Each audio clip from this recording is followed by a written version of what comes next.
పైకి లీటర్లా కనిపించే ప్రతి ఆయిల్ ప్యాకెట్ లీటర్ కాకపోవచ్చు, కానీ ఫ్రీడమ్ ఆయిల్ ప్యాకెట్లో మాత్రం ఖచ్చితంగా లీటర్ నూనె ఉంటుంది.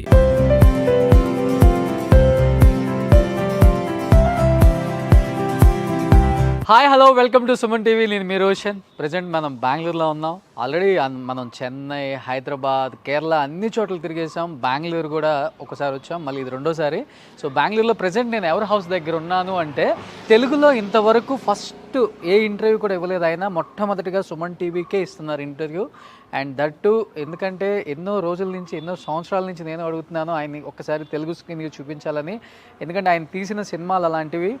ఒకప్పుడు బాలకృష్ణ, నాగార్జున, వెంకటేష్, చిరంజీవి ఉన్న ప్రతి సినిమాలో విలన్గా ఆయన యాక్ట్ చేసి స్క్రీన్ మీద అదర్హో అనిపించిన the one and only great character artist and villain hero కన్నడలో కూడా, అండ్ తెలుగులో కూడా చాలా సినిమాలు యాక్ట్ చేశారు. సో లోపలికి వెళ్ళిన తర్వాత ఆ సస్పెన్స్ మీకు రివీల్ చేస్తారనమాట. ఒకసారి లోపలికి వెళ్దాం. ఎస్, ఈ ఇంట్లోకి ఎన్నో ఇయర్స్ నుంచి నేను అనుకుంటున్నాను రావాలని. అది ఎట్టకేళ్ళకి ఇన్ని సంవత్సరాల తర్వాత ఈ లోపలికి వచ్చాను, ఈ కోటలోకి, ఈ సామ్రాజ్యంలోకి.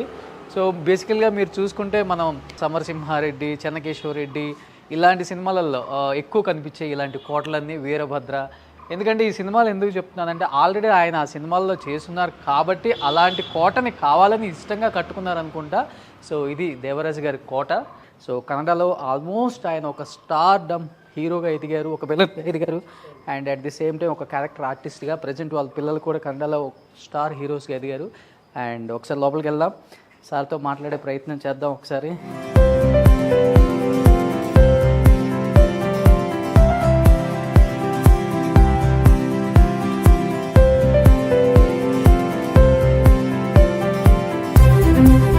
సో ఇక్కడికి వస్తే మీకు అర్థమవుతుంది, దేవరాజు గారి అవార్డ్స్ కొన్ని ఉన్నాయి ఇక్కడ.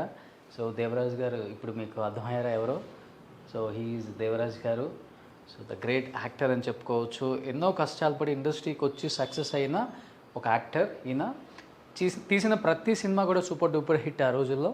సో ఇవన్నీ దేవరాజు గారి అవార్డ్స్. ఆల్మోస్ట్ సైమా, ఈ Kannada awards, Kannada state awards అన్నీ కూడా ఇక్కడ ఉన్నాయి. ఇవన్నీ Kannada state awards. And almost first cinema ఆయనది రిలీజ్ అవ్వలేదు, 85లో I think first cinema release అవ్వలేదు. ఆ తర్వాత తీసిన సినిమాకి ఆయనకి కర్ణాటక స్టేట్ బెస్ట్ యాక్టర్గా అవార్డు కూడా వచ్చిందనమాట. ఆల్మోస్ట్ ఆయన తీసిన సినిమాలు 250 పైగా ఉన్నాయి కన్నడలో. తెలుగులో అయితే చాలా పిక్చర్స్ చేశారు. ఒకసారి సార్తో మాట్లాడదాం. సార్తో మాట్లాడి ఆ జర్నీ. ఎస్, ఇక్కడ కంప్లీట్ పిక్చర్ కనబడుతుంది. అండ్ దేవరాజు గారు మ్యారేజ్ చేసుకుంది కూడా ద గ్రేట్ యాక్ట్రెస్ చంద్రలేఖ గారు, కన్నడ యాక్ట్రెస్ ఆమె కూడా. అండ్ వాళ్ళ పిల్లలు ఇద్దరు, ప్రజ్వల్, ఐ థింక్ ప్రణమ్, ఇద్దరు కూడా. ప్రజ్వల్ ఇప్పుడు కన్నడలో పెద్ద స్టార్గా ఉన్నారు, చాలా మూవీస్ చేస్తున్నారు కూడా ఆయన. ఐ థింక్ ఈయన 1987లో చేసిన అఘాంతకాకి కర్ణాటక స్టేట్ అవార్డు వచ్చింది. ఫస్ట్ ఫిలిం రిలీజ్ అవ్వలేదు, పెద్ద బ్యాడ్ ఎక్స్పీరియన్స్. ఆయన కష్టపడి వచ్చి ఫస్ట్ ఫిలిం రిలీజ్ అవ్వలేదని చాలా డిప్రెషన్లోకి కూడా వెళ్ళిపోయారని చెప్పేసి అన్నారు అప్పుల్లో. ఇక్కడ కనపడుతుంది ఎర్రమందారానికి కూడా ఆయనకి బెస్ట్ విలన్ అవార్డు వచ్చింది. ఒకసారి సార్తోనే మాట్లాడి సార్ అవార్డ్స్ గురించి ఆయన మాటల్లోనే తెలుసుకుందాం.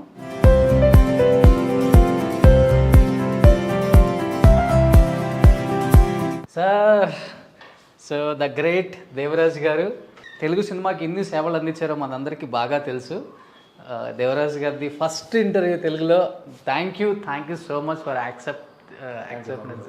ఎందుకంటే మిమ్మల్ని చూసినప్పుడు మా అందరికీ ఒక మంచి ఇన్స్పిరేషన్గా అనిపిస్తుంది మీ స్టోరీస్ అన్నీ కూడా. ఎందుకంటే మీ సినిమాలు ఇక్కడ కనిపిస్తున్నాయి. నేను రాగానే కనిపించింది ఎర్రమందారం, నంది అవార్డు వచ్చింది. అండ్ కొన్ని తెలుగు సినిమాలు, కొన్ని కన్నడ సినిమాలు చాలా ఉన్నాయి. ఆల్మోస్ట్ అన్నీ కూడా మీరు బాగా లోపల భద్రంగా పెట్టుకున్నారు. ఎవరు? ఎందుకంటే అవే కదా, అవి చూసి అదే కదా. అవునా సార్? ఒక్కసారి మీ అవార్డ్స్ గురించి మీ మాటల్లో. ఇది మీకు తెలిసినట్టు ఎర్రమందారం నంది అవార్డు వచ్చింది. ఓకే. అది ఇక్కడ మన కర్ణాటక గవర్నమెంట్ కెంపేగౌడ అవార్డు అని ఇస్తారు. అవును సార్, చాలా ఫేమస్. ఆ అవార్డు కెంపేగౌడ అవార్డు. ఓకే. ఇది రీసెంట్గా మ్యాగజైన్ వాళ్ళు పునీత్ రాజ్ కుమార్తో అవార్డు చేశారు. ఓకే. దాంట్లో ఒక అవార్డు ఇచ్చారు. సో ఇవైతే గోల్డెన్ ఎరా చూసిన డేస్ మీదన్నీ. సైమా అవార్డు అది వెనకాల ఉండదు, 25 years అచీవ్మెంట్ కోసం వచ్చింది. ఓకే ఇది కర్ణాటక గవర్నమెంట్ రాజ్యోత్సవ ప్రశస్తిని ఇస్తుంది ఓకే ఏడాదికి. ఆ రాజ్యోత్సవ ప్రశస్తి వచ్చింది. వెనకాల ఉండేది గల్ఫ్ కంట్రీ వాళ్ళు ఆయనని సన్మానించింది. కర్ణాటక స్టేట్ 2 అవార్డులు వచ్చాయి. ఓకే బెస్ట్ యాక్టర్ ఒకటి, బెస్ట్ సపోర్టింగ్ ఆల్మోస్ట్ 250 పైన పిక్చర్స్ చేస్తున్నారు కదా సార్ కన్నడలో. 50 పిక్చర్స్. అండ్ ఫస్ట్ పిక్చర్ 85లో రిలీజ్ అవ్వలేదు, 87లో రిలీజ్ అయిన అఘాంతకాకి బెస్ట్ యాక్టర్ వచ్చింది Karnataka state award. So first movie release అవునప్పుడు కొంచెం డిప్రెషన్ ఫీల్ అయ్యారా? అవి ఏం లేదు, అలాంటిది ఏం లేదు. ఎందుకంటే బేసిక్గా నేను ఎప్పుడు ఫిల్మ్ యాక్టర్ అవుతానని అనుకోలేదు. ఓకే హాబీగా డ్రామాస్ చేస్తున్నాను. Theatre artist. HMT watch factory work చేస్తున్నప్పుడు థియేటర్ యాక్టివిటీస్లో ఉన్నాను. అలాగే ఫ్రెండ్స్ సినిమాలు చేస్తుంటే వాళ్ళు ఇన్వైట్ చేసి సినిమాలకు వచ్చాను. Okay and first 3 cinemas release కాలేదు, అది ఒకటి కాదు. ఓకే ఇప్పుడు కాలేదు అది. అయినా నాకు ఎందుకు డిప్రెషన్ రాలేదంటే నా ఫస్ట్ రిలీజ్ అయ్యేందుకు ముందు నేను already was working in 7 films. అప్పుడే అంత పాపులర్ అయిపోయాను, అంత బిజీ అయిపోయాను. అంటే ఇండస్ట్రీలో నేను రాగానే ఫస్ట్ పిక్చర్స్ చేయగానే ఇండస్ట్రీ అంతా ఒక చంచలనం అయిపోయింది. ఒక మంచి కుర్రాడు వచ్చాడు, చాలా బాగా యాక్ట్ చేస్తాడు, విలన్గా యాక్ట్ చేస్తారంటే నా ఫస్ట్ రిలీజ్ అయ్యక ముందే నేను 7 సినిమాస్ యాక్ట్ చేస్తున్నాను. సో కాబట్టి ఆ 3 పిక్చర్లు రిలీజ్ కాకపోయినా అది అనిపించలేదు. స్క్రీన్ మీద మిమ్మల్ని అంత క్రూరంగా చూపిస్తారు, బయట ఇంత సాఫ్ట్గా ఇంత అందంగా ఉన్నారు మీరు. అది మీరు వాళ్ళని అడగాలి. సో స్క్రీన్ మీద చూసినంత భయంకరంగా అయితే ఉండరమ్మా విలన్స్. రియల్ లైఫ్లో వాళ్ళు చాలా సాఫ్ట్ అంటే చాలా అందంగా ఉన్నారు ఈ విలన్ గారు. మీ అందం 2 పిల్లలకి వచ్చిందా? ఎస్ వచ్చింది, దేవుడి దయవల్ల వచ్చింది. ప్రజ్వల్ గారికి Pranam. So Prajwal already proved actor ఇక్కడ. సో దున్నేస్తున్నారు. సో తెలుగులో కూడా మీ వారసత్వం కంటిన్యూ చేస్తారా? అవును, కంటిన్యూ చేస్తారు. ఓకే ఇప్పుడు ప్రణామ్ది ఒక సినిమా రెడీ అయింది రిలీజ్కి, వైరం అనే ఒక సినిమా రిలీజ్ అయింది. అది కాకుండా డబుల్ హీరో ఒక సినిమా చేశాడు, గంజం అనే సినిమా. ఓకే అది రెడీ అవుతా ఉంది. ఇప్పుడు నెక్స్ట్ మంత్ శంకర్ రెడ్డి అనే ఒక డైరెక్టర్తో ఒక తెలుగు సినిమా బైలింగ్వల్ స్టార్ట్ అవుతుంది. ఓ సూపర్ సార్. బేసికల్గా మీరు వర్క్ చేసిన సినిమాలలో చూసాం మేము, సమరసింహారెడ్డి కావచ్చు, లేకపోతే వీరభద్ర కావచ్చు, ఎక్కువ బాలకృష్ణ గారి కాంబినేషన్ చాలా పిక్చర్స్ చేశారు. ఆయన సినిమాలలో ఉండే హౌస్ సెటప్ లాగా ఉంది మీ హౌస్ కూడా. అంటే అలా కట్టాలని ఒక ఇన్స్పిరేషన్ తీసుకొని ఆ టేస్ట్కి తగ్గట్లుగా ఈ హౌస్ కట్టారా? చూడండి అసలు ఎలా ఉందంటే బయట నుంచి, నేను అక్కడి నుంచి చూస్తే ఒక లుక్ ఉంది, లోపలికి వచ్చి చూస్తే ఇంకో లుక్ ఉంది హౌస్ అంతా. Thank you. ఎవరిది ఇది?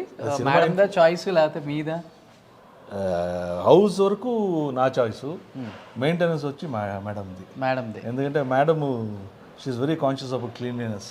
అందుకే ఇంటికి కూడా పేరు శుభ్ర అని పెట్టాను. అవును, బయట ఉంది శుభ్ర అని చెప్పి. Okay, she is very particular about being very clean and things like that. నేను వెతుకుతా వస్తున్నాను దేవరాజ్ నిలయం ఎక్కడ ఉంటుందా అని. శుభ్రాన్ని కనపడంగానే ఈ ఇల్లు కాదేమని చెప్పి ఆ ఇల్లుకి వెళ్ళాను. లేదు దేవరాజ్ గారి ఇల్లు ఇది అన్నారు. సో మీకు ఇంట్లో ఎక్కడే ఉంటుందో తెలియదు? తెలుసు ఫ్యామిలీకి మొత్తం అందరికీ ఎక్కడేముందో అన్నీ తెలుసు. ఓకే, కానీ దాన్ని నీట్గా మెయింటైన్ చేయడం, ఎక్కడున్నారని చెప్పడం మా మేడంది. సో ఇంద్రసేనారెడ్డి సినిమాలో, ఇంద్ర సినిమాలో ఇల్లు ఎలా ఉంటుంది తెలుసా? అలా ఉంది ఇల్లు సార్. పెద్దమాట.